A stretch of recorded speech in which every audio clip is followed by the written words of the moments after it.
नमस्कार। आज राष्ट्र कवि दिनकर की जन्म जयंती पर आज एक ऐसे कवि का जन्म दिवस है जिन्होंने साहित्य, समाज सेवा और देश युवाओं के उत्थान के लिए एक नया मार्गदर्शन प्रदान किया। बेगूसराय सिमरिया गांव में जन्मे बिहार के लाल आदरणीय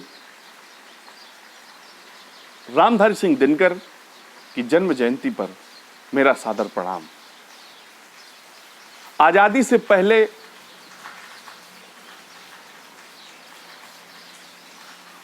उन्होंने देश के युवाओं को जागृत किया, एक नई दिशा प्रदान की,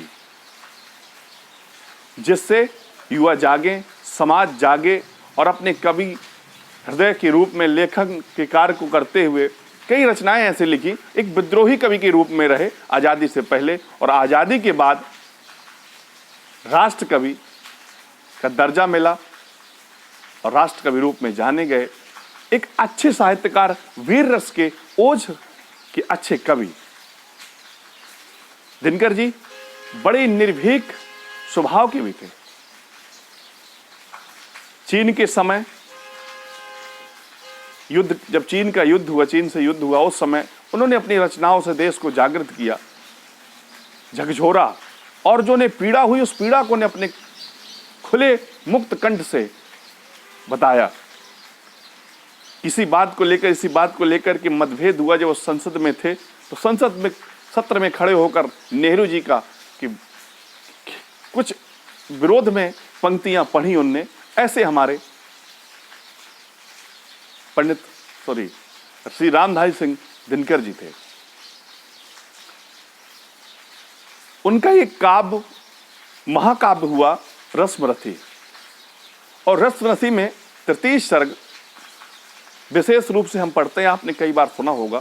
उनको श्रद्धांजलि अर्पित करते हुए मैं तृतीय सर्ग की कुछ लाइनें पढ़ता हूं।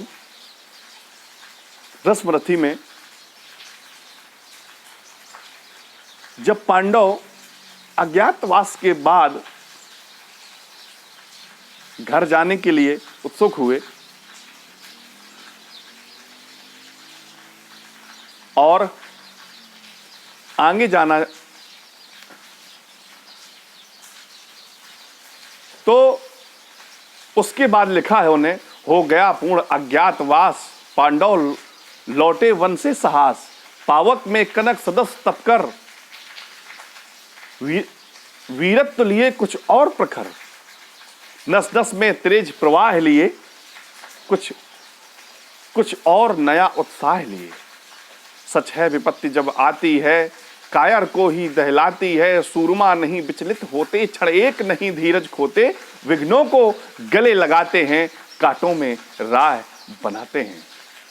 और एक मिनट, दिनकर ने रश्मरथी पर पांडवों को, उनकी व्यथा को दिखाते, जताते और पुरुषत्व को की बात करते हुए लिखते हैं, वर्षों तक वन में घूम घूम, बाधा विघ्नों को चूम चूम, सह धूप धाम पानी पत्थर, पांडव आए कुछ और निकर, सौभाग्य न सद्दिन सोता है, देखे आगे क्या होता है।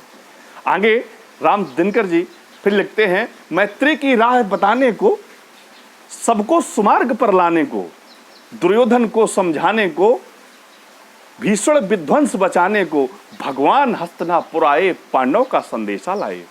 दो न्याय अगर तो आधा दो, दो न्याय अगर तो आधा दो, पर इसमें भी यदि बाधा हो तो दे दो केवल 5 ग्राम, रखो अपनी धरती तमाम, हम वही खुशी से खाएंगे, परजन पारास न उठाएंगे। दुर्योधन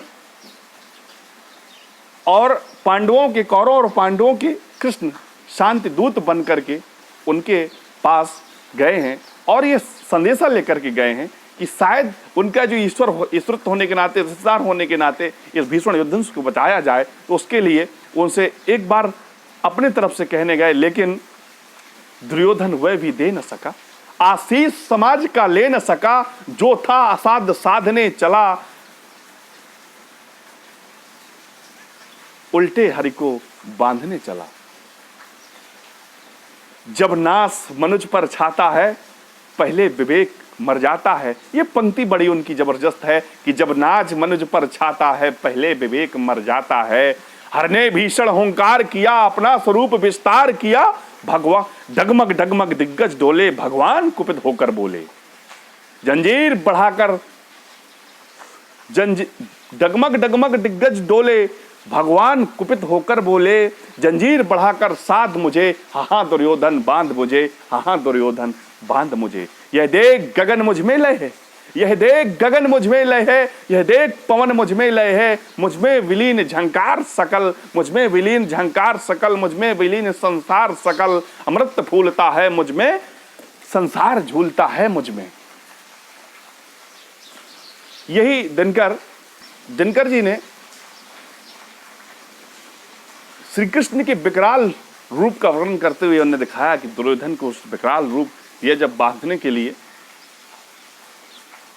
कहते हैं तो उन्होंने जो विकराल रूप में अपने दिखाया कि भूतोल भूलोक पतल अतल पाताल देख, गत और अनागत काल देख। यह देख जगत का आदि सृजन, यह देख महाभारत का रण, मृतकों से पटी हुई है भू, पहचान कहाँ इसमें तू। अंबर में कुंतल जाल देख, पद के नीचे पाताल देख, मुट्ठी में तीनों काल देख। सब जन्म मुझी से पाते हैं, फिर लौट मुझी में आते हैं।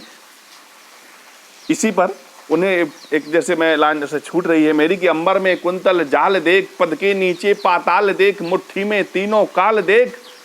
मेरा स्वरूप विकराल देख, सब जन्म मुझी से पाते हैं, फिर लौट मुझे में आते हैं। दुर्योधन को अपना विकराल स्वरूप दिखाते हुए भगवान श्री कृष्ण शांति दूत बनकर गए और ये कह रहे हैं, बता रहे हैं दुर्योधन से अपना रूप दिखाते हुए। फिर भगवान श्री कृष्ण कहते हैं, बांधने मुझे तू आया है, जंजीर बड़ी क्या लाया है। बांधने मुझे तू आया है, जंजीर बड़ी क्या लाया है।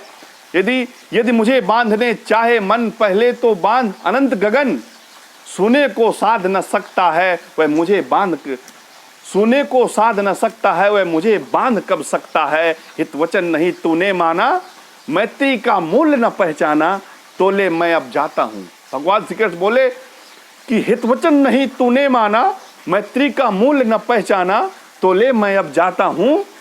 अंतिम संकल्प सुनाता हूँ, याचना नहीं अब रण होगा, याचना नहीं अब रण होगा। जीवन जय की मरण होगा, याचना नहीं अब रण होगा। जीवन जय या की मरण होगा। ये संदेशा और भगवान श्री कृष्ण वापस जाते हैं। दिनकर की इस रसमर्थी के इस काव्य रचना को प्रस्तुत करने का उद्देश्य था कि आज के समय में हम जिस समय में जी रहे हैं, देख रहे हैं कि हमारा समाज किस दिशा में जा रहा है और उसका परिणाम क्या है। इस रसमर्थी के माध्यम से उन्होंने दिखाया कि पांडव, कौरव और पांडव सगे